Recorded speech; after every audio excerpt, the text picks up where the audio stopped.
What's going on, Soul Tribe? I salute the divinity in you, and welcome to my channel, Alchemist 8. Justin here, and bringing another little nugget to add to the Soul Tribe archive. And in today's video, I'm going to be talking about the North Node in Cancer in the 6th house. Now, when you talk about the North Node is, you may hear referred to as the dragon's head or as Rahu, and it's always in connection with the South Node. They're always directly opposite one another. And when you think about the South Node, that's where where you can think about that as where you've been. This is like wisdom that you can call upon. And the North Node is where you're going to. This being the dragon's head, this is an area of your chart that I'd like to say you want to get eyes on, where you're wanting to get some mastery over these themes of this house in that chart. So, and these are the eclipse points, and they can be very useful when working with the nodes there. And then you talk about Cancer. Cancer is ruled by the moon, and they are the cardinal water sign. They're receptive in nature, or yin in nature. And when I'm talking about the Cancer energy in general, it's a very interesting thing. I think of Cancer as this is where the feelings first happen, being the initiators of emotions, because that's what the water energy deals with, the emotions, psychic energies, empathy. And so Cancer does have this sensitivity. They can sense when things are off their cycle, because the moon is a very cyclical luminary, celestial body, constantly moving through zipping through the signs and experiencing those signs in different phases.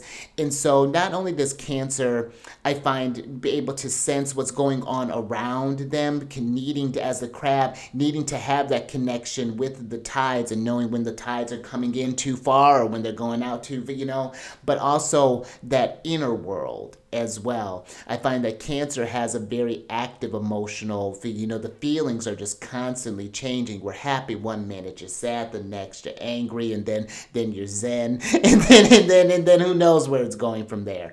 But I find with Cancer, the more you learn to nurture, because that's another thing that the moon nurtures, it nourishes and grows things. The more you learn to work with those cycles and nourish things, a lot of growth, and taking that initiative to feel these feelings, allow yourself to be in tune with the cycles. Cancer can do a lot of very positive work and a lot of positive growth as well. Mothers of the Zodiac, if you will. And then you talk about the 6th house. Now, this is a tricky house. This in traditional astrology is known as the house of bad fortune. And some of the themes that this house covers are going to be like any sort of like misfortunes. This can be any sort of like troubles, bad luck, illnesses or disease can be another theme.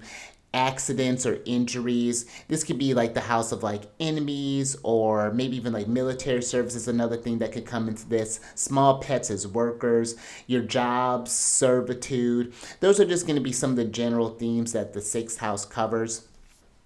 Now, when you're working with this placement, some things to think about. You'd have an Aquarius rising by whole sign, and you're going to want to look to the moon, because the moon is going to, where the moon is placed, because the moon is going to be in charge of be in charge of this house, and these themes are going to flow to wherever the moon's at. So definitely want to have eyes on that.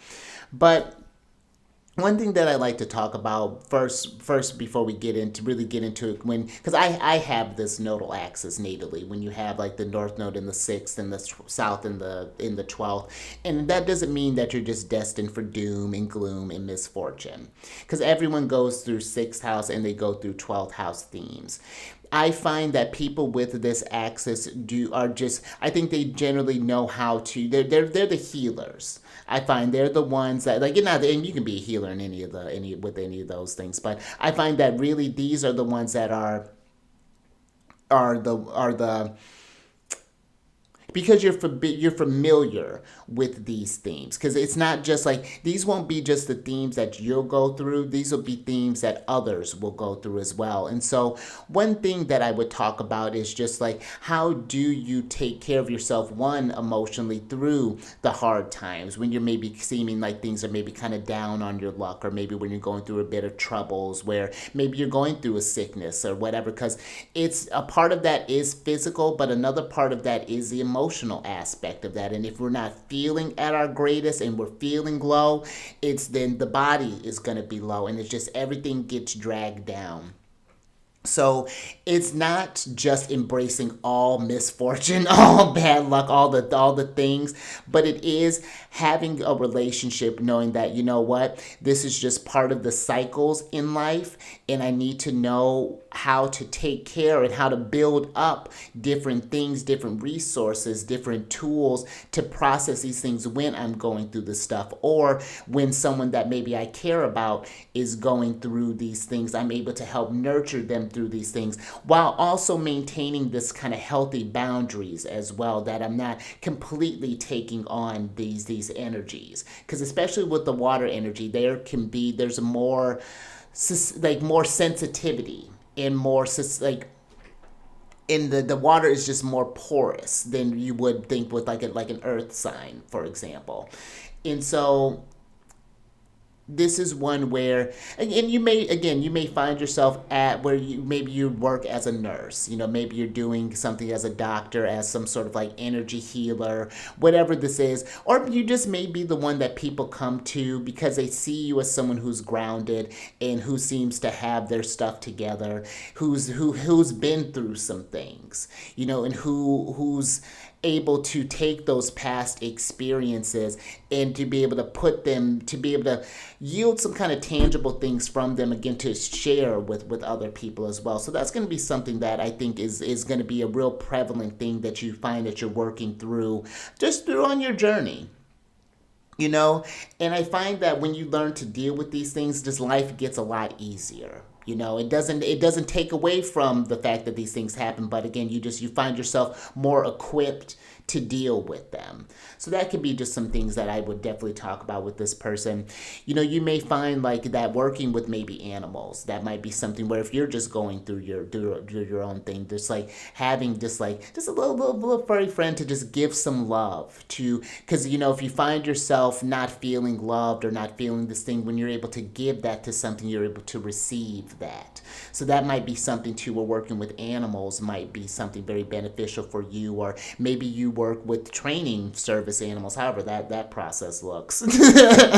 and and kind of helping others, or maybe maybe you're working with like as a vet, possibly. This could be like nursing, any of those sort of like healthcare fields, therapy, things like that, life coaching. I think definitely I would see kind of falling into those themes. This could be too where if you find yourself as like a manager, for example, this being where you're needing to the different, because where when you're the higher up in your position, you're dealing with a bunch of different personalities, you're dealing with a bunch of different emotions. And so that may be one where you may find yourself where you're working really well. Maybe you find yourself learning a lot through the different personalities, dealing with people at work, or people who are, like your employees or things along those lines. Or there may be too where it's learning how to avoid energies where I can see where this placement may be, and again, I'm just kind of talking in general, where you may want to just help everyone, and that's not always possible. Where I'm, and I say that believing that everyone can heal and rise above, but how they get to that point, it looks differently on everyone, and this is, you're not meant to be everyone's savior. And I think that there's something like you can't do the work for people, where you may feel them, you may want to, you may want to pour all of the stuff, but all that's going to do is deplete you. And so there are going to be some times where maybe it's not necessarily you becoming an enemy, but it may be something where like you can't come to me like that. Like where just like it's like I'm not, like in just like boundaries are going to be a very important thing, I think, with this placement as well. But again, these are just some very general themes that I'm just talking about with this placement. You're going to need the whole chart when you're working with this stuff to get a better view of this. But if you have this placement or know someone who's working with this placement, down in the comment section, leave a comment, talk about how you've worked with this, maybe some tips to get through maybe some tougher times when you found other people going through some tough times there. And if you want to work with these placements more personally, kind of get an idea of how to work with, because again, I have this nodal placement, so I definitely got it again, but it's just like reversed. I have Capricorn in the 6th house. But if you wanted to work with these placements more personally, find out how to just better effectively utilize this stuff, Down in the description box is a link to get in touch with me, and we can talk about the different services that I provide and just go from there and see which one resonates with you. And then there's a link to, or excuse me, no, on this channel as well, I do weekly videos talking about the transit so that you can see how you can get tuned in with the cycles and find out where the planets are cycling through for you when planets are going through Capricorn or going through Cancer, going through the, let's see, you'd have the 8th house in Virgo. So, when you got Virgo stuff going on. So, we got the nodes there right now. So you may want to get some eyes on that. But yeah, that's available. Yeah, that's available for you as well. And then last thing, speaking of if you got Cancer placements, in the description box, there is a link for my other channel, The Charity and Friends, where I talk about what sign the moon's in, what phase she's in, and when she's going void, of course. Just all them lunar shenanigans, so definitely check that out. But until next time, stay mindful out there. Keep raising that vibration through the roof. And I will catch you on the next one. Later.